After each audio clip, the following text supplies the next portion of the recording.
Good evening, everyone, and welcome into the City Hub postgame on Sports Hub STL, presented by Hot Shots. All the games, all the time, home of STL sports fans since 1990. Check out your closest location at hotshotsnet.com. And, of course, DraftKings Sportsbook, the crown is yours. St. Louis City SC up 2-1, and then it all goes horribly, horribly wrong. They have been eliminated from the U.S. Open Cup in the round of 16 as they fall 3-2 to Minnesota United for the second time in 5 days. And this time they do it because Anthony Marcanic, you may remember the name, scored a second-half brace on them to take back the lead and give them the late win. I'm Matthew Rocchio. That's Will Bratton. We are live from the Sports Hub STL studios, and we got a lot to talk about because that was an absolute game. Will Bratton, your opening thoughts?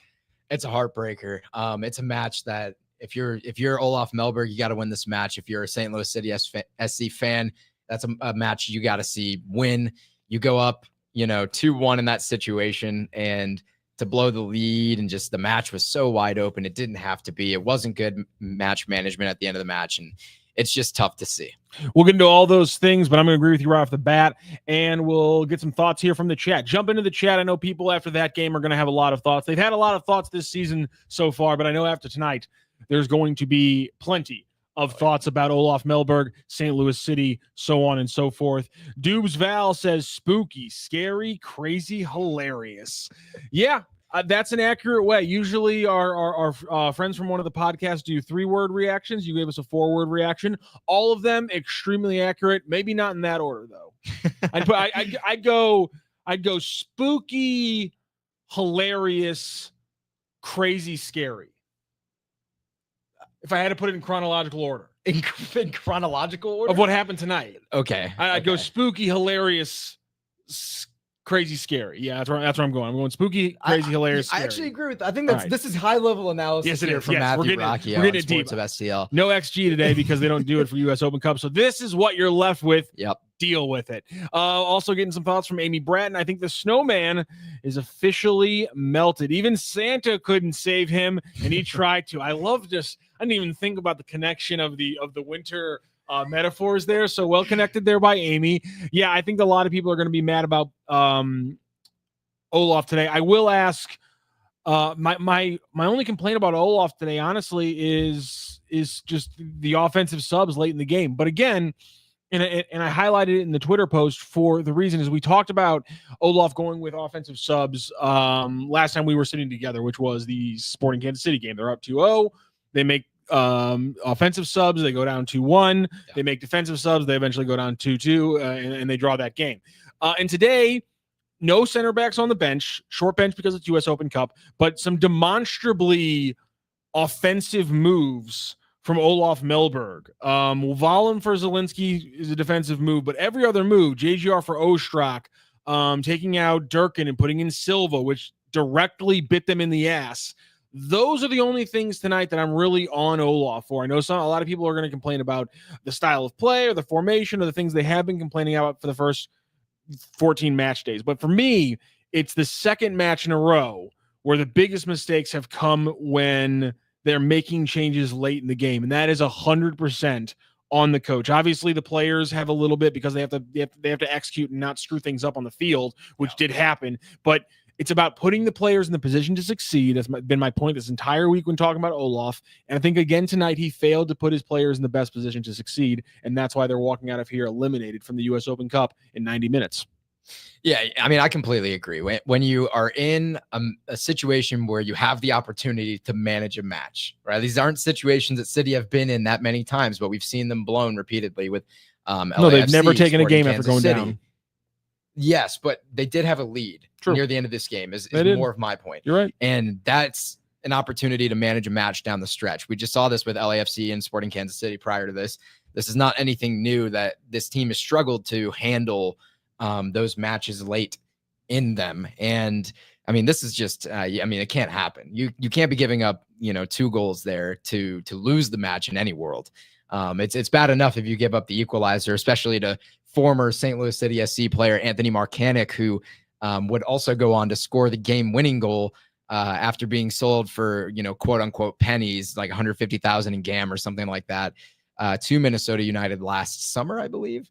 And so that's just a tough one. And I don't know. Go to the Minnesota United. I'm pretty sure the tweet they sent out has a timestamp on the Google search. Yeah, and for those who don't know what we're talking about, Minnesota United tweeted out or posted on X that they just said, we're going to leave this here. And what they left there was a screenshot of an article covering Anthony Marcanic being traded to Minnesota United. So top level chirp from Minnesota. And by the way, Minnesota United's always top media team, chirps. They're good on it. I mean, always they said and really pissed off David Beckham. I mean, that was pretty funny about Pink Phony Club. Yeah, that was pretty funny stuff. Have some class. Get over it, you flipping baby. Good Lord Almighty. I wish the iron sensibility that comes from having to hear British cursing would have carried over for David Beckham, because apparently he's a pansy in every other sense of the word.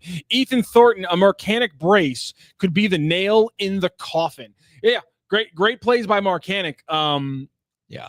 Zielinski gets burned, but as a Twitter user pointed out, as usual, when you look at a defensive player get burned, you always got to make sure that an offensive player or a midfielder didn't screw them by turning the ball over when they were when they were supposed to be high.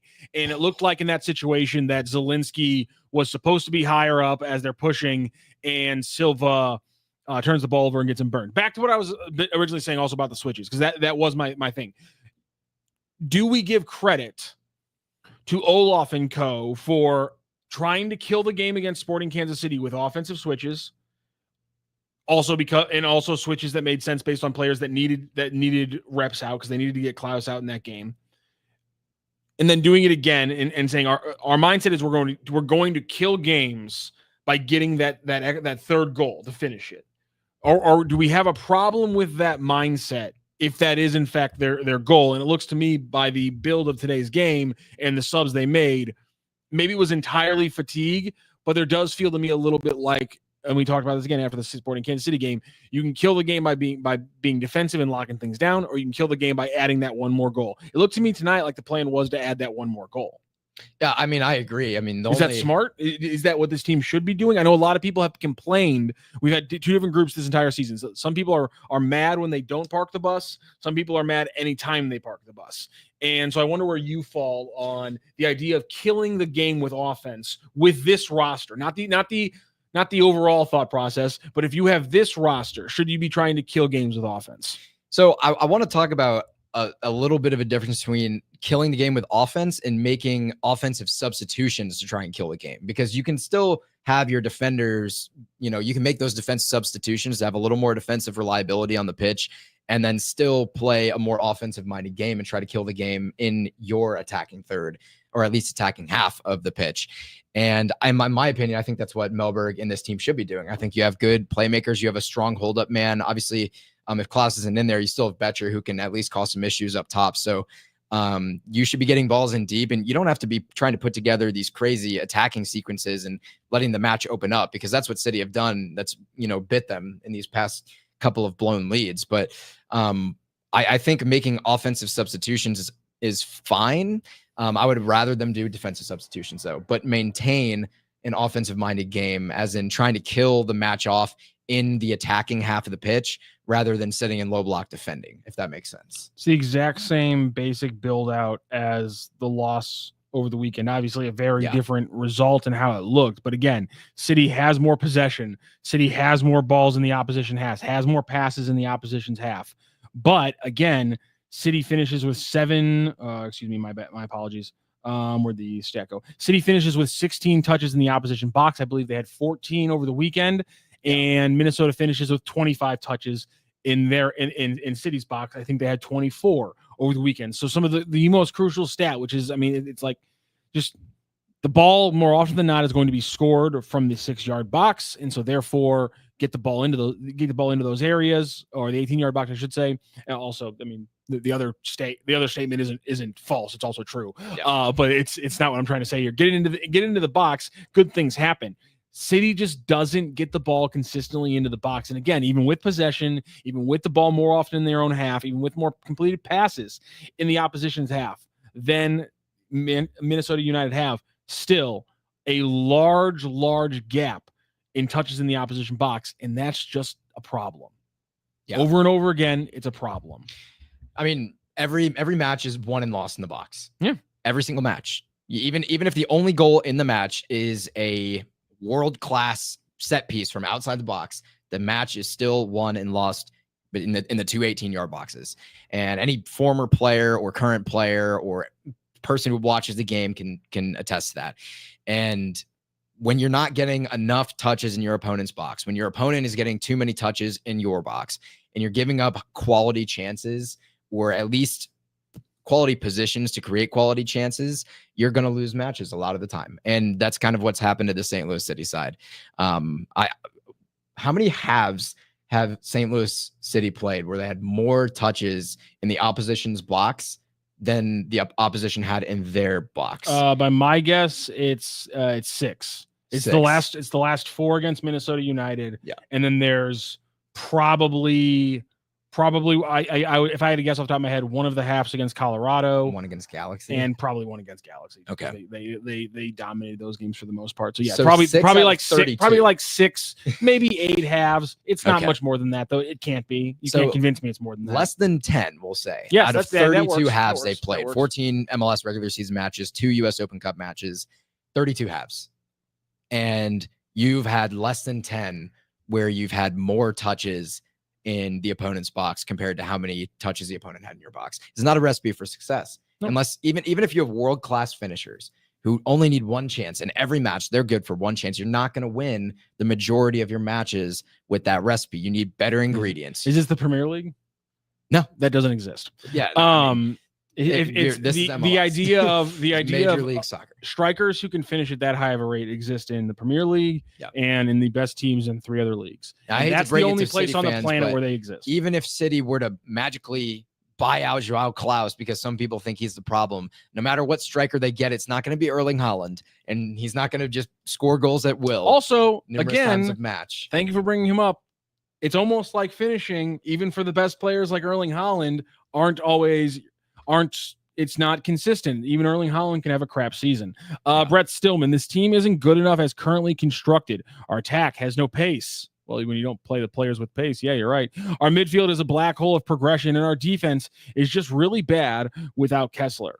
The defense gets exposed in moments, and much like in 2023 and 2024, a lot of those moments are caused by the fact that the offense keeps turning the ball over bad. Again, Zelensky gets burned today. Is it Zelensky's fault? You can say, yeah, he should be able to run with the guy, but also he gets caught a little bit out of positioning because there's a turnover higher up the field by an offensive player.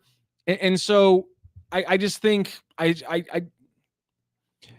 the overarching point you're trying to get across with this statement is not incorrect, but it's just, when City took that 2-1 lead, what was the difference?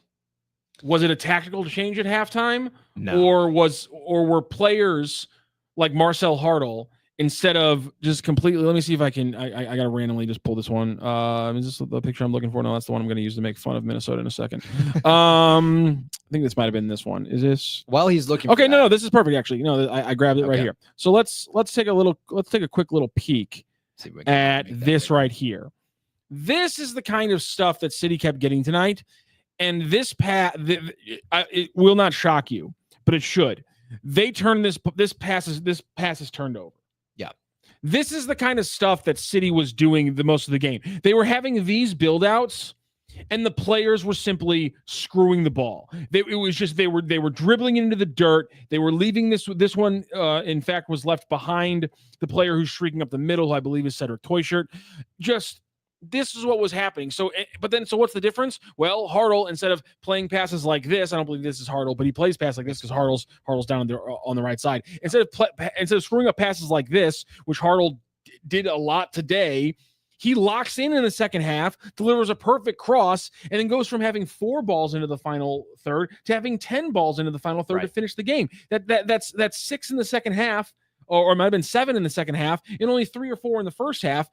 Is that because of a tactical change from the coach, or is that because Marcel Hartl, decided to start, delivering? I think it's the latter. I think Marcel Hartl flipped a switch and decided to play some quality footy, and it showed in his first and second half SofaScore rating, and I'm sure this is going to be consistent across basically everywhere. But Marcel Hartl finished that match with an 8.3 SofaScore rating, second highest on the pitch. By the way, I bet you know who was the first the highest SofaScore rating? Roman Berkey? No, Anthony Marcanic. Oh, for the whole game. I thought we were just talking about city plans. Anthony Marcanic with a 9.3 behemoth of a match off the bench, I believe. A lot of people. But Marcel Hartl in the first half, 6.4. Yeah, not great. Tied for lowest on the team, I think. He was not having a great first half. Obviously, a fantastic second. And he switched it on, and 2 goals came out of that. Seti also went from having 0 dribbles to having 2 very crucial dribbles that were showing a difference in the City attack, and we didn't really see it outside of those 20 minutes. Drew Young, to be fair, didn't Silva almost have an assist if Seti puts that in the back of the net? Yeah, we've got a lot of people pointing out that the game kind of moves. Michael Bratton, if Toyshirt would have buried the chance, we'd be having a different discussion. Hayden Henleben says that Toyshirt miss was killer. Yeah, absolutely. But the Toyshirt miss was killer. But again, we get back to the point we've already made, which is the problem is that Toyshirt doesn't have 3 more chances like that. Because if he has 4 chances like that, he probably puts one of them in, but it's a lack of chances. And you have to get more chances. You have to get more opportunities in the box if you expect to score more goals, bottom line. Yeah. No, I mean, I completely agree.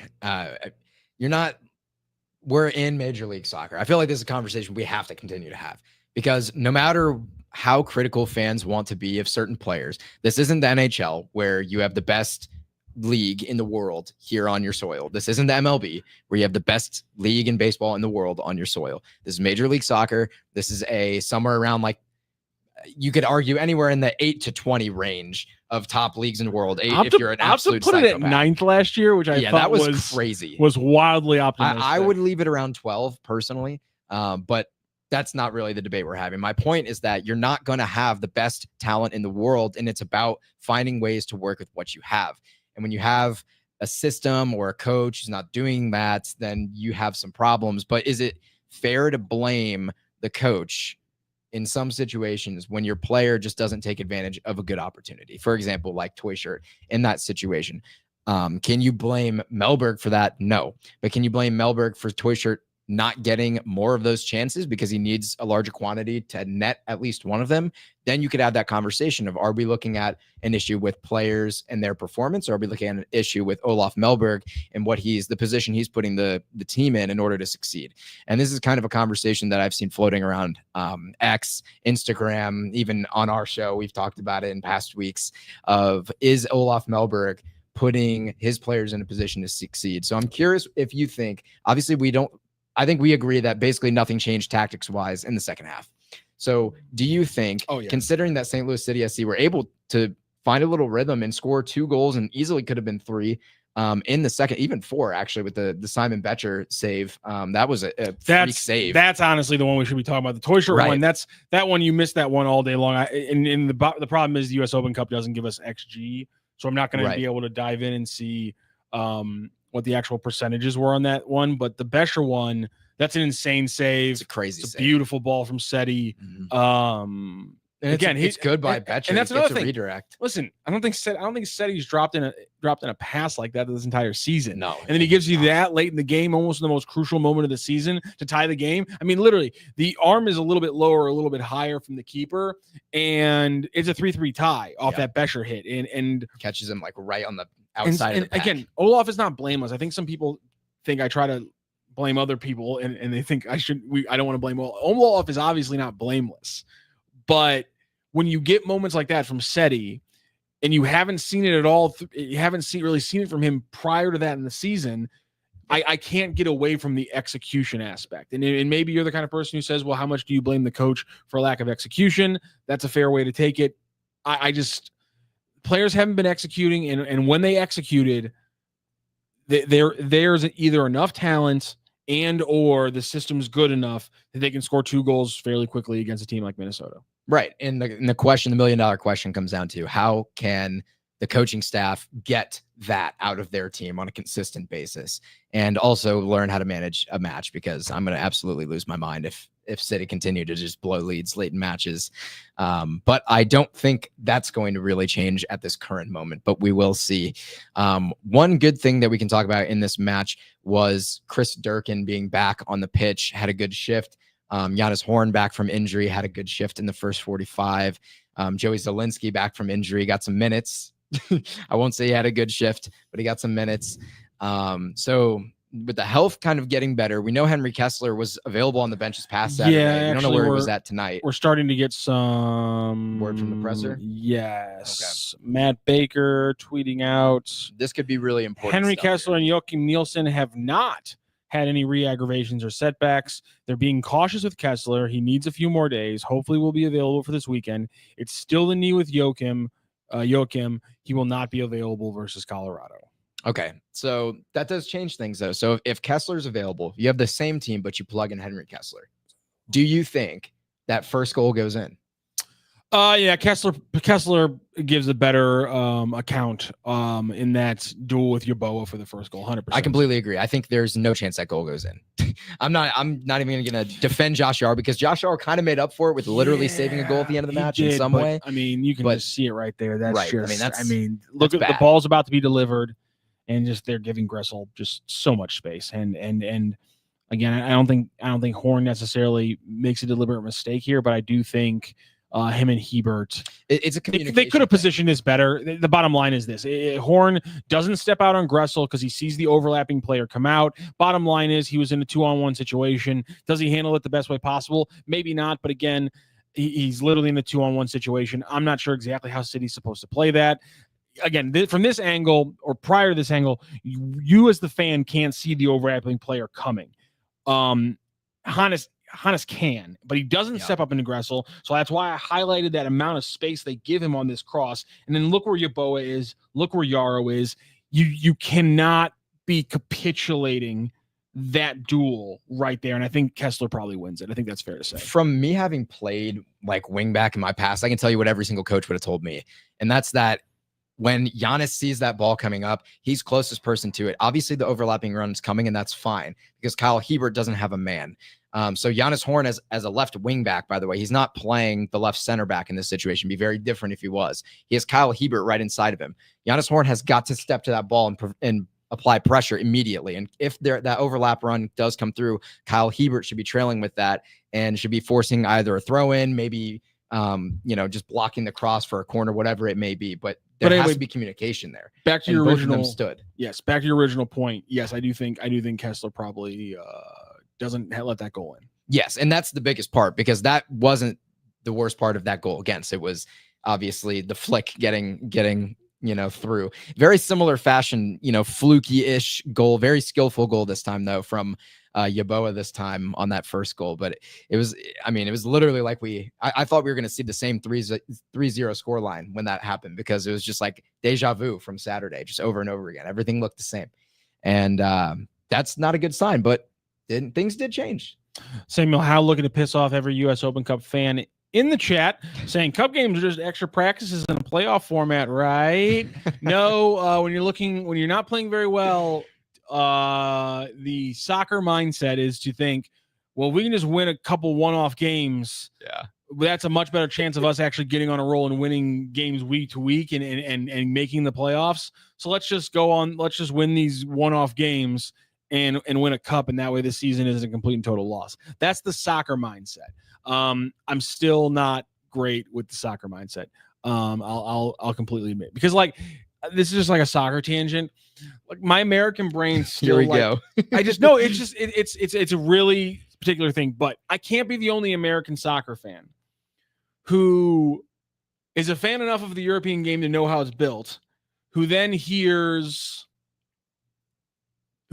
sees things like this player is the first player blank in a European trophy to win a European trophy. Yeah. And it's about the Europa trophy. And I'm like, but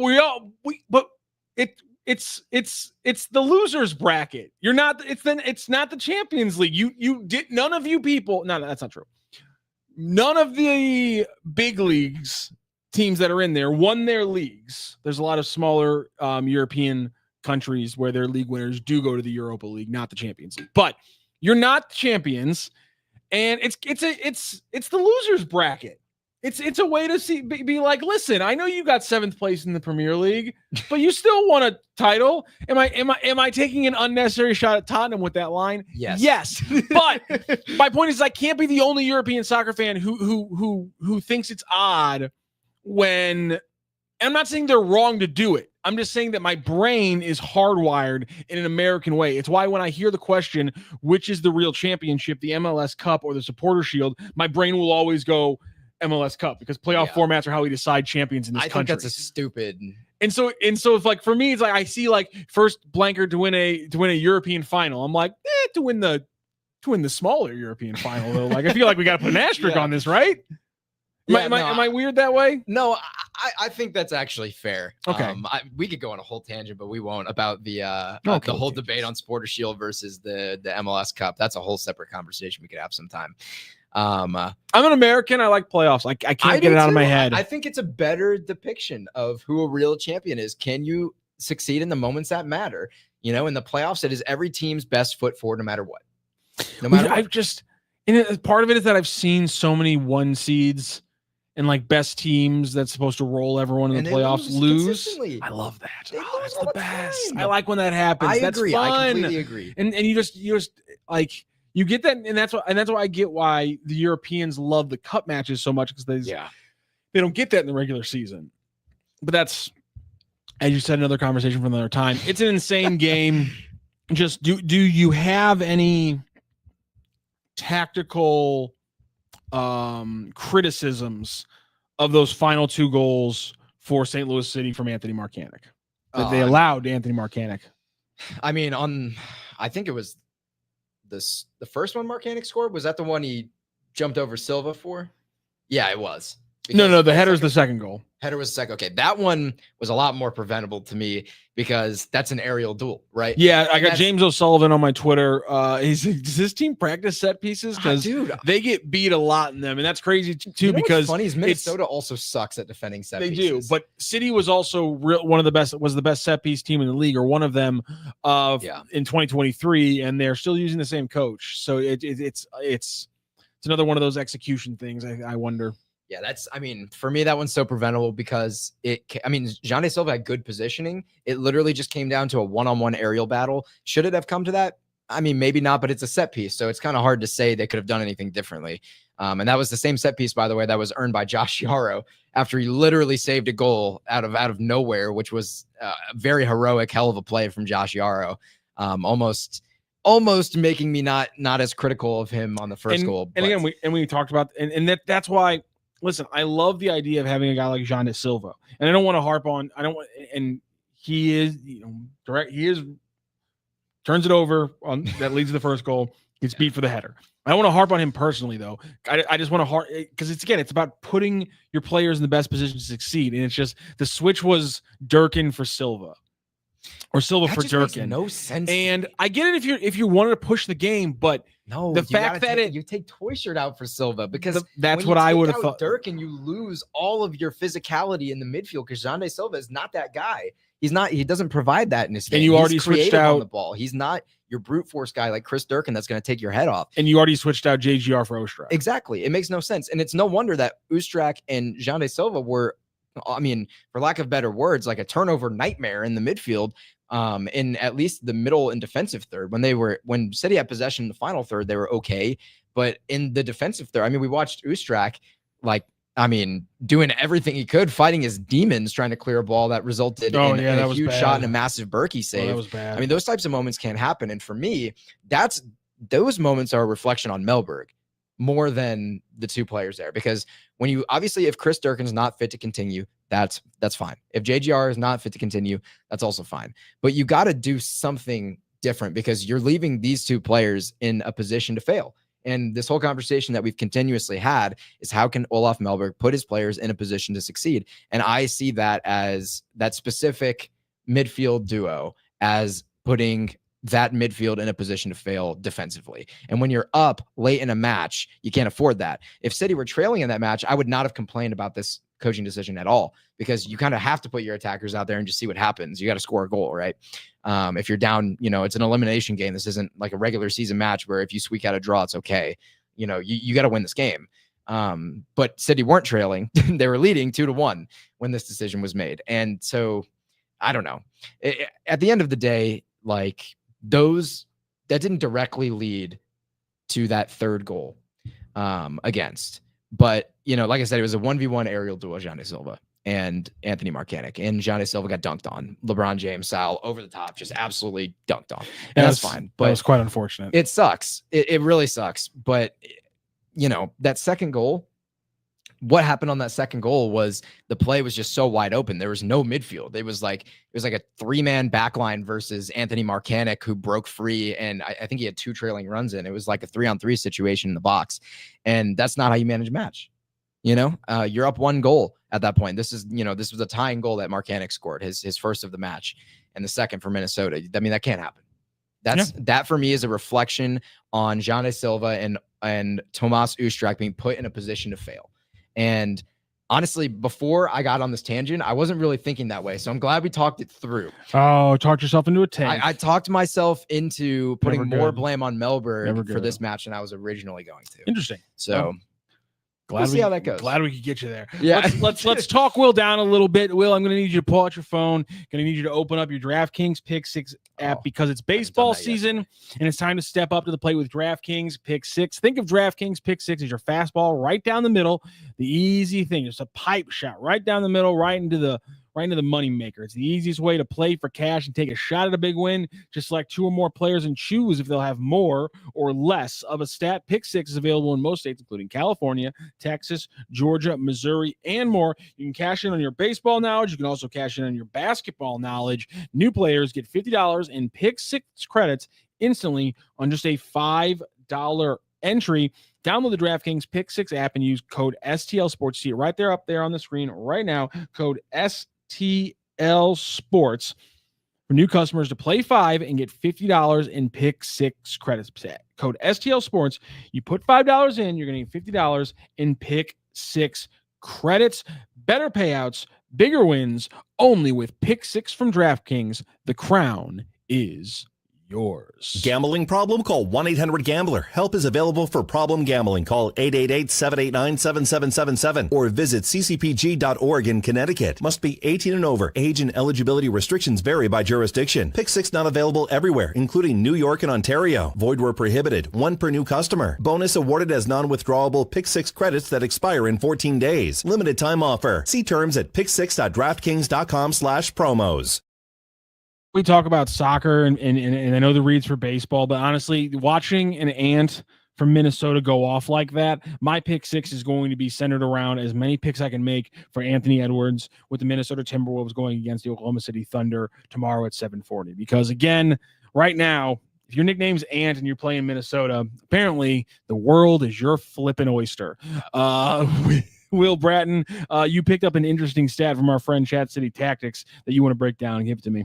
Yeah, so St. Louis City SC has had 1 singular player who's played 450 minutes or more. And by the way, that's the equivalent of 5 matches, 5 full 90 minutes, and has a positive plus minus. So that means more goals have been scored while they're on the pitch versus when they're off the pitch.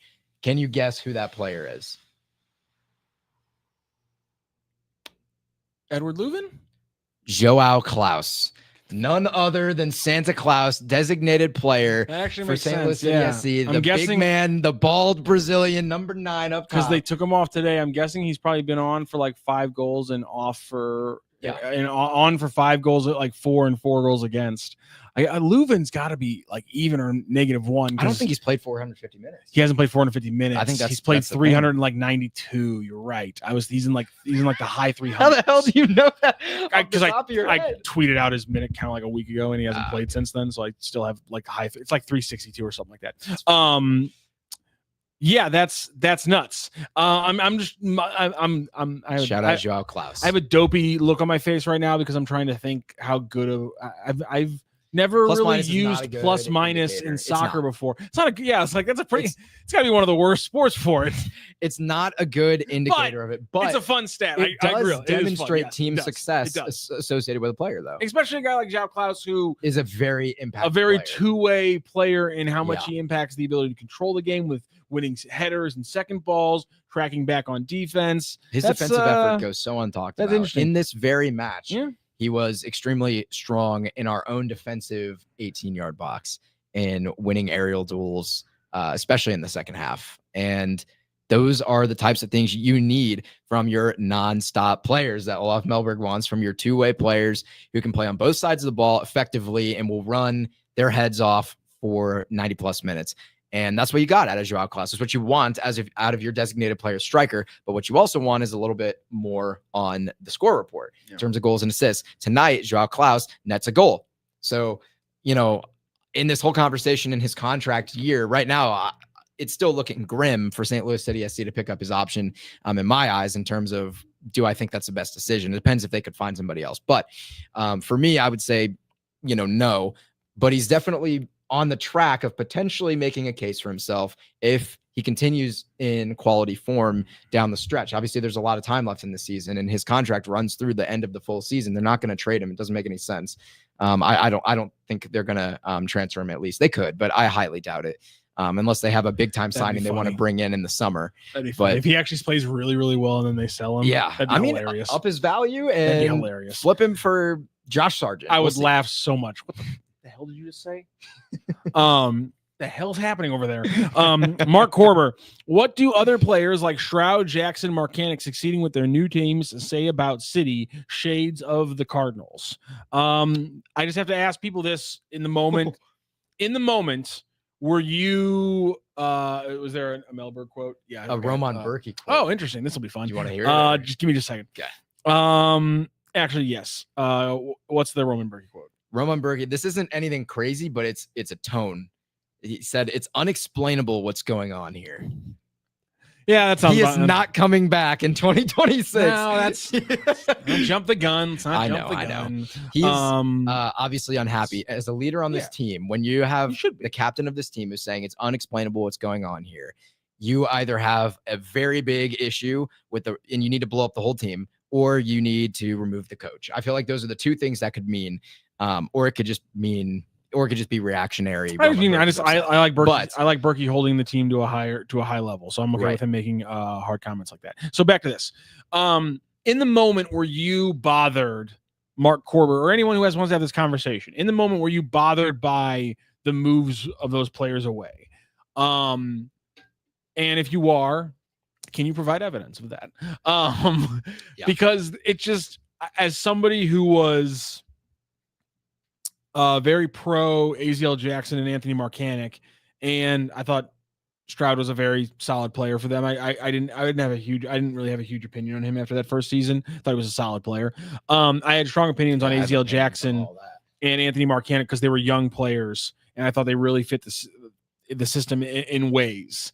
But we talked about this in this SKC game, so I don't want to keep getting into this. They weren't playing well. AZL Jackson and Anthony Marcanic were struggling when they were moved from St. Louis City SC. So in the moments, despite the fact that I was a huge fan of those players, I did not have a problem with that move. And so I have an issue with coming back after the fact when they're playing better and being like, oh yeah, they clearly misevaluated this player.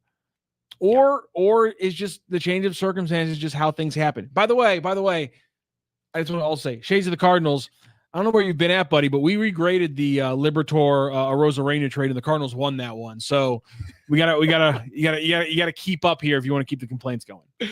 Yeah, that was the Cardinals, by the way, are turning things around. Yeah, let's not talk about positivity right now. Yeah, I was about to say we could only hope that something like that could happen to St. Louis City. It's been something in the air in St. Louis. The Blues did it. The Cardinals are trying to do it.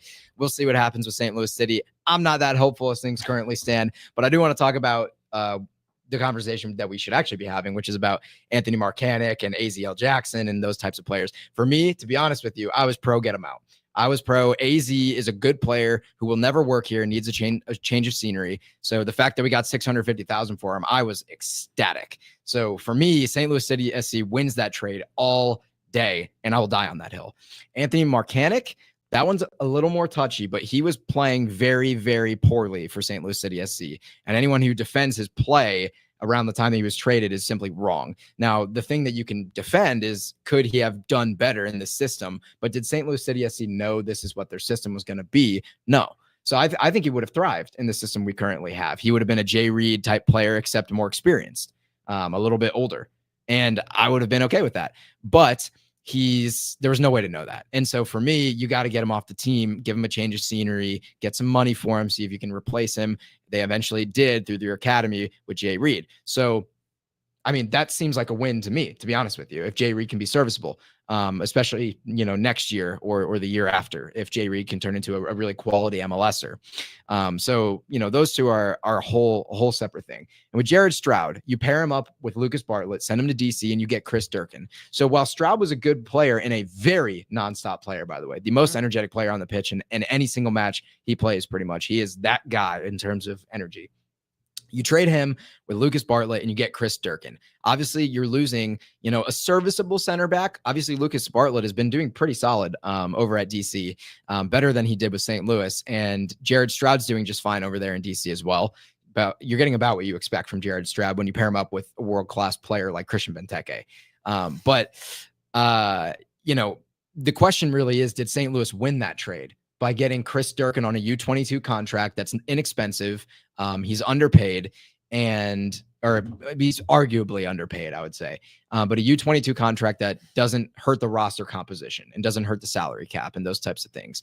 And you ship off those two types of players, or those two other players, a center back, a defensive player, and a nonstop player. And you get a nonstop player in Chris Durkin, a workhorse in your midfield.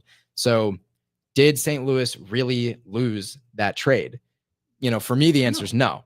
And so I don't have a problem with any of those trades. And I wasn't on the train of get Jared Stroud out of here as much as he really pissed me off sometimes, to be honest with you. But St. Louis won those trades in the end. And so I wouldn't undo any of those trades, any of those three at least. I'm sure there's more that we could talk about, like Sam Adeniran. I wouldn't undo that one either. But there's numerous others that we could talk about.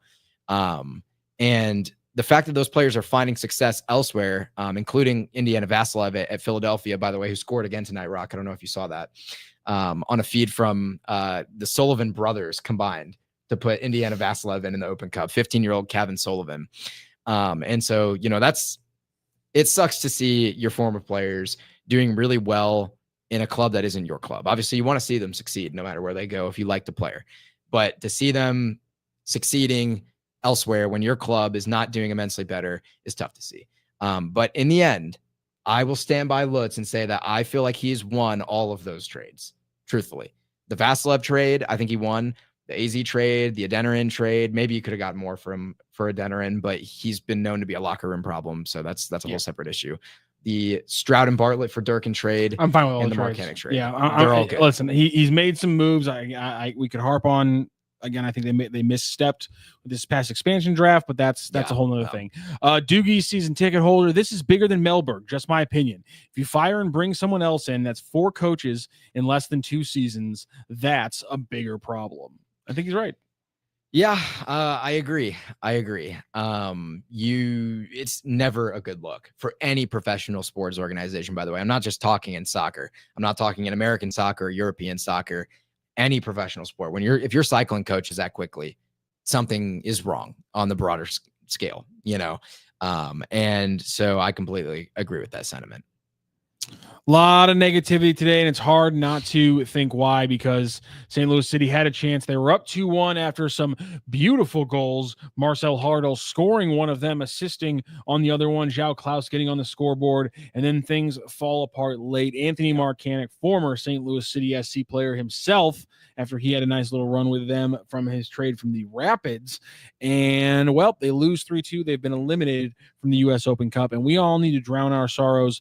And what better place to do it than with our friends over at Hot Shots. Coming up, they're celebrating 35 years of Hot Shots Sports Bar and Grill in St. Louis, happening Saturday, June 1st at the original Hot Shots location in St. Charles, Missouri. I think that's the Yankee Stadium of Hot Shots. It might be the Fenway Park. I can't really remember. The biggest party ever, all-day celebration with food, drinks, music, and special guests. J-Boy joined us on the Randy Carricker Show featuring Brooke Grimsley earlier this morning. He brought us some tacos, which are fantastic. In fact, you can win the Hot Shots taco eating contest. You can win tacos for a year. Looks right now that the taco eating contest is going to be the quickest person to eat 10 tacos.